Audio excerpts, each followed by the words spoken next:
Olá, tudo bem? Bom, meus amigos de São Gonçalo, eu estava aqui acompanhando as pessoas falarem, reclamarem sobre as chuvas que estão acontecendo no nosso município.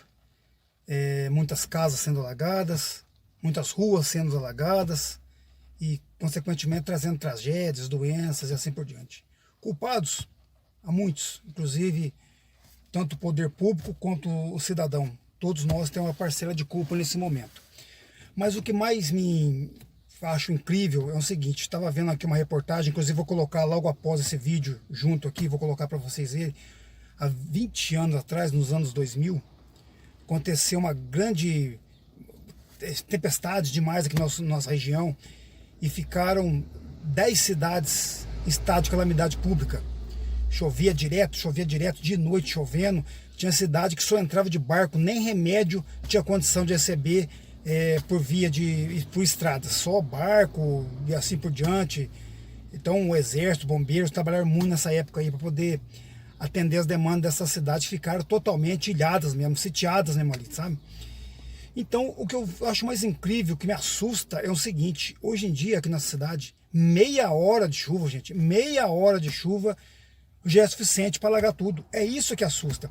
Porque nos anos 2000 não aconteceu isso na nossa cidade, não ficou afetado desse jeito. Eram alguns pontos só que aconteciam alagamentos, né, específicos. Inclusive, acho que até esse local que alagava lá foi até solucionado o problema, por incrível que pareça. Lá as pessoas não reclamam mais. Se não me engano, a rua João da Cruz Azevedo, ali enchia direto ali, pelo que estou vendo ali, não está dando mais problema. O problema agora são em outros lugares e o problema estourou em outros lugares, como se diz. Então, o que assusta realmente é esse problema. Meia hora de chuva, nossa cidade já fica em estado de calamidade. Imagina se fosse naquela época que choveu dia e noite sem parar. Como estaria a situação de nossa cidade? O que vamos fazer? Não sei. São projetos caros, talvez alguns são inviáveis para a prefeitura fazer, mas acho que alguma solução vai ter que ser feita, porque e se por acaso resolver vir uma tempestade daquela, uma época daquela, um temporal daquele de novo, que durar semanas, aí como é que vamos fazer?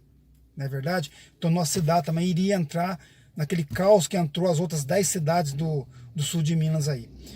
Eu vou colocar o vídeo aqui para vocês que esqueceram na época lá, vou colocar logo após a minha fala aqui, vou colocar para vocês acompanharem como é que foi aquela tragédia da época. Ficaram mais de 10 municípios em estado de calamidade pública. Realmente a coisa foi feia, mas que fique um caso a pensar. E se fosse hoje em dia, nossa cidade também estaria no caos. Então não sei como, mas algo vai ter que ser feito. Não sei por quem e como. Infelizmente, deixar de que tá, cruzar o braço não vai resolver o problema, né, gente? Eu acho que tem que haver tanto uma conscientização das pessoas na questão de limpeza, de não sujar a rua, da questão do lixo, como também no setor público, né? Tanto na limpeza dos córregos, dos bueiros, mas acho que nem isso não resolve. Acho que não sei de que forma, tem que chamar uma equipe especializada, fazer um levantamento, o que impacto que vai causar, o que poderia ser feito, quanto poderia ser feito, por quem, parceria público-privada, governo, não sei. Mas essa é uma solução que vai ter que pelo menos ser pensada e colocado pelo menos no papel para ver na prática o que vai acontecer. Mas acompanhe aí o vídeo dos anos 2000 para vocês verem como foi na época e como nossa cidade estaria hoje, tá bom? Um abraço para vocês, acompanhe o vídeo.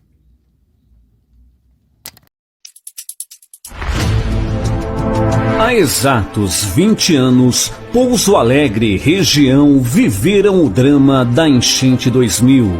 10 cidades do sul de Minas decretaram estado de calamidade pública. Algumas delas ficaram ilhadas, sem remédios, sem vacinas. Estradas foram interditadas e pontes caíram.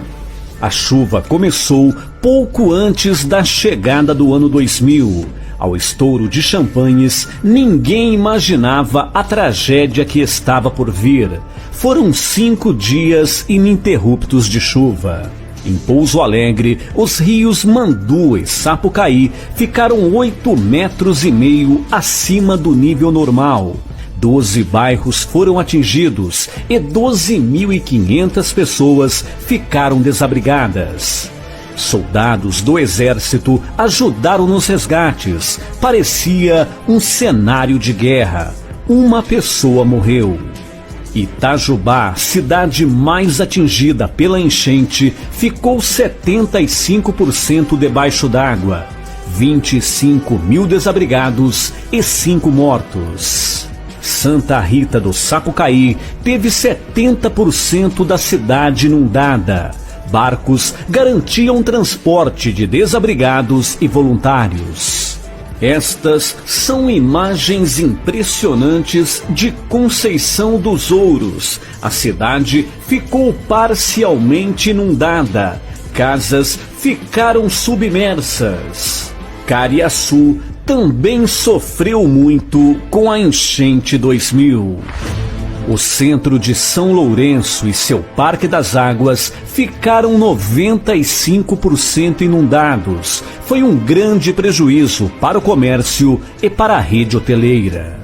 Na época da tragédia, sem internet, com as telecomunicações prejudicadas, emissoras de rádio da região foram fundamentais para auxiliar bombeiros e defesa civil. No primeiro dia do ano 2000, as rádios Panorama de Itajubá, D2FM de Santa Rita e Transamérica de Pouso Alegre interromperam suas programações para alertar a população ribeirinha que as águas subiriam ainda mais durante a madrugada. As rádios também emitiam avisos dia e noite de solicitação de barcos em locais onde havia pessoas em cima das casas, dentre elas mulheres, crianças e idosos. O então presidente Fernando Henrique Cardoso sobrevoou a região e pousou em Itajubá para ver de perto o drama dos moradores. O então governador Itamar Franco transferiu a sede do governo de Minas para Pouso Alegre naqueles dias. Além da ajuda do poder público, uma grande mobilização foi criada por entidades filantrópicas e pela própria população para arrecadar mantimentos para as vítimas da tragédia. A enchente 2000 foi a maior enchente já registrada na região e ficou marcada na memória de quem morava nas cidades atingidas.